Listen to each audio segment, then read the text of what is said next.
Welcome to the Undead Sages podcast, where we take advantage of AI to talk to long-dead wise men and women. Of special interest is the question how sensitive people like you and me can live rich and meaningful lives in our uncertain times. My name is Marijn de Haan, and today we'll be talking to Arthur Schopenhauer. Arthur Schopenhauer was a German philosopher from the 19th century who thought about the futility of striving. He taught that the will to live was the only true reality, which instigates in the individual a relentless pursuit of desire and certainty that is never satisfied. The only way out, he saw, was through aesthetics, the arts and especially music, and the leading of an ascetic lifestyle. Even those wouldn't keep the hungry will at bay for long, though. Today, Arthur Schopenhauer is seen as a pessimistic philosopher, but I'd like to see if he has any optimism in him too. So let's travel back in time to the day of Schopenhauer's death. We're in his home by the fireplace in the Frankfurt of 1860. Welcome to the podcast, Arthur Schopenhauer. Guten Tag, Marijn. Womit kann ich Ihnen helfen? Can you tell us about your life? Ach, wir reden heute Englisch, genau. I was born on February 22nd, 1788 in Danzig in Preußen. My father Heinrich was a wealthy merchant and my mother Johanna became quite well known in literary circles later on. My childhood was rather unconventional. I traveled extensively across Europe because my father believed that exposure to different cultures was essential for a broad education. However, I must tell you that my early life was not filled with much warmth. I was always a melancholic child, introspective, and I often questioned the purpose of life. When I was only 17, my father died, officially a suicide, though I always suspected it was due to his declining mental health. This event left a deep mark on me, and I turned away from the mercantile career my father had envisioned for me, opting instead for a more philosophical life. I studied in Göttingen, where I initially focused on medicine before shifting to philosophy. In Berlin, I attended the lectures of Fichte, though I found his idealism unbearable, just as I later found Hegel's to be nonsensical. Eventually, I wrote my masterpiece, Die Welt als Wille und Vorstellung, or The World as Will and Representation, which set out my view that the underlying force of existence is a blind, irrational will to live. Unfortunately, during my lifetime, my work was largely ignored, overshadowed, by Hegel's popularity. Only toward the end of my life did my ideas gain recognition. I must say that I was not a man who relished society or fame. I found solace in solitude, music, and reading, especially the Upanishads and Buddhist texts, which greatly influenced my thought. Interesting. So when did you first come across the Upanishads and Buddhist texts? It was quite early in my life when I was finishing my education. In the Upanishads, I found a metaphysical framework that echoed my own ideas about the unity of all existence and the illusory nature of the individual self. The concept of Brahman, the ultimate reality underlying all appearances, aligned closely with my notion of the will as the fundamental underlying force behind the world of representation. The Upanishads speak of transcending the self and the ego, which resonated with my thoughts on overcoming the will and finding temporary peace through detachment. Buddhist writings came a bit later. The Buddha's insight that life is pervaded by suffering due to attachment and craving reflected my own pessimistic view of the will as a blind force that drives us toward endless striving and dissatisfaction. While I didn't adhere to the ethical and spiritual paths laid out by Hinduism or Buddhism, the metaphysical depth of these traditions influenced my thinking profoundly. They offered a kind of philosophical confirmation of what I had already begun to articulate about the nature of suffering and desire and the futility of human striving.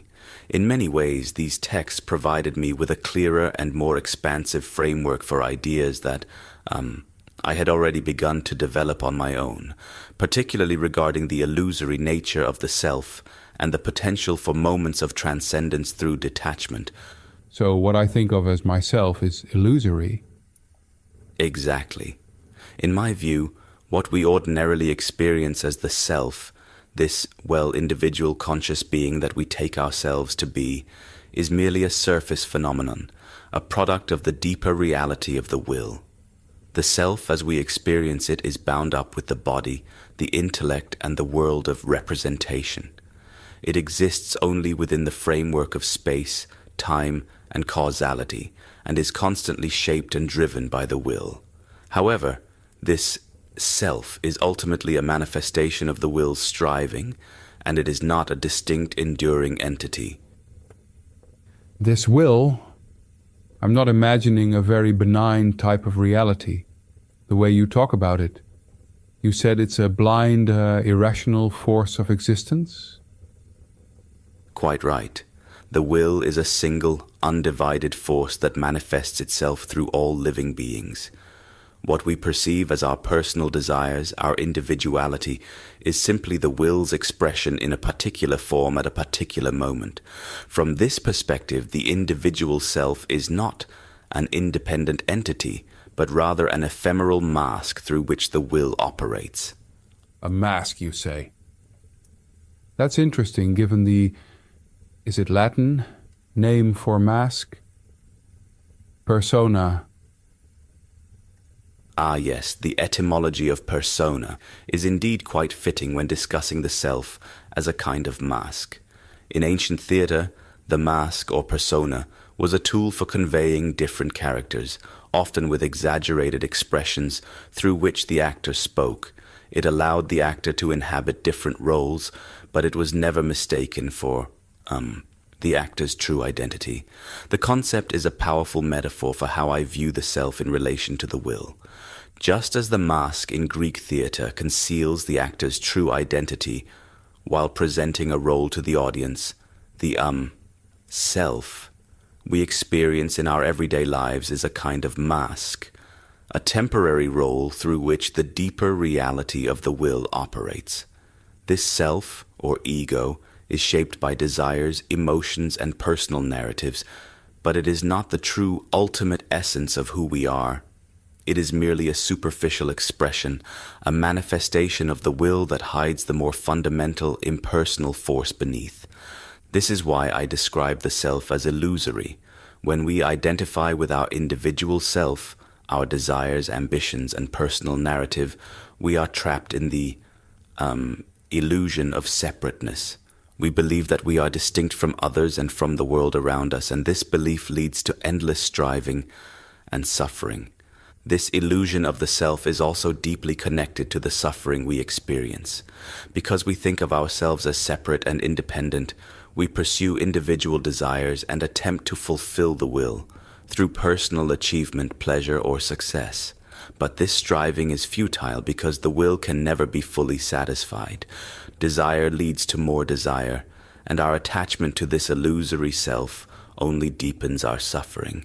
That sounds like an awful situation we find ourselves in. We are the products of a tyrannical force that cares nothing for us. What does this say about our free will? Ja, genau. You might think you're making free choices, but these choices are merely expressions of the will to live, which operates on a deep, unconscious level. In this sense, what we call free will is really just an illusion. You are driven by forces beyond your control. Your instincts, desires, and biological needs, all of which push you toward actions that you might rationalize later, but did not consciously choose. So does your philosophy provide a clear path towards the detachment from the tyranny of the will, or does it remain a mere diagnosis?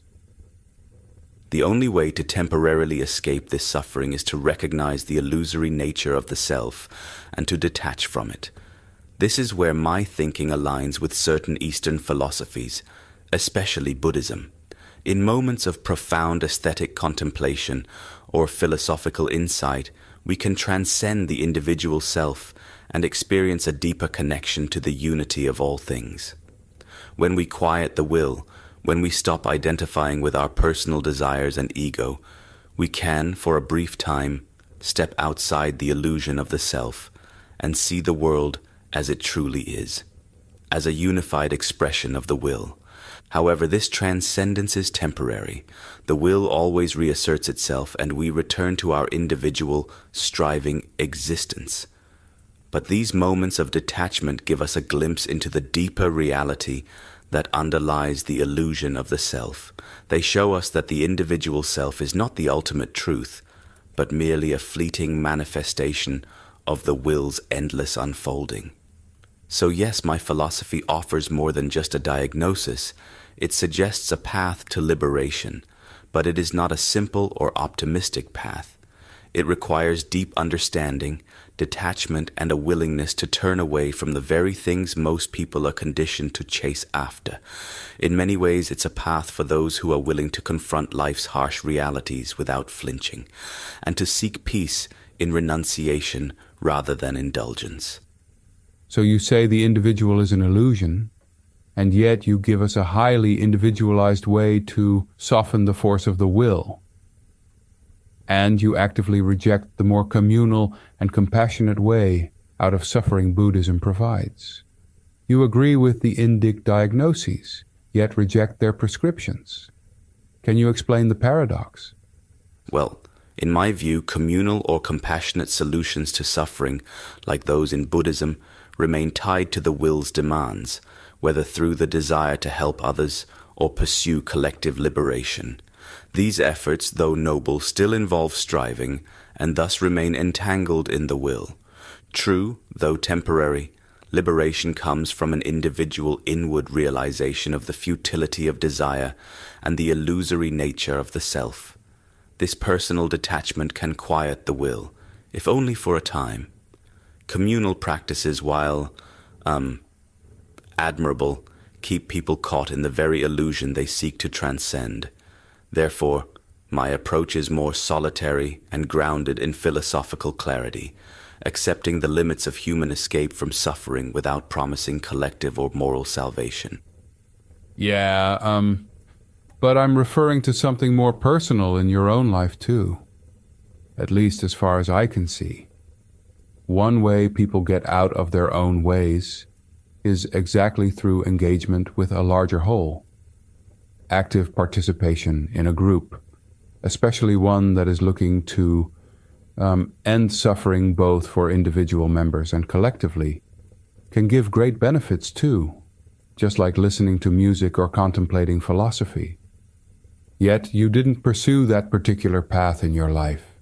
Instead, you toiled in obscurity, lived alone, and, not to put too fine a point on it, you might die alone. Ach ja, you touch upon something deeply personal and true in my life. I did indeed live much of my life in solitude, and I chose a path that led me away from the communal bonds that many find comforting or transformative. This was not simply an intellectual position for me, it was how I lived. I struggled with interpersonal relationships. I often found the company of others to be a source of irritation and frustration. I retreated into isolation, both physically and mentally, and, as you observe, I live alone, and might die with no close companions apart from my beloved dog, Atman. I did not seek the kind of engagement with a larger whole that many people find so valuable for overcoming personal suffering.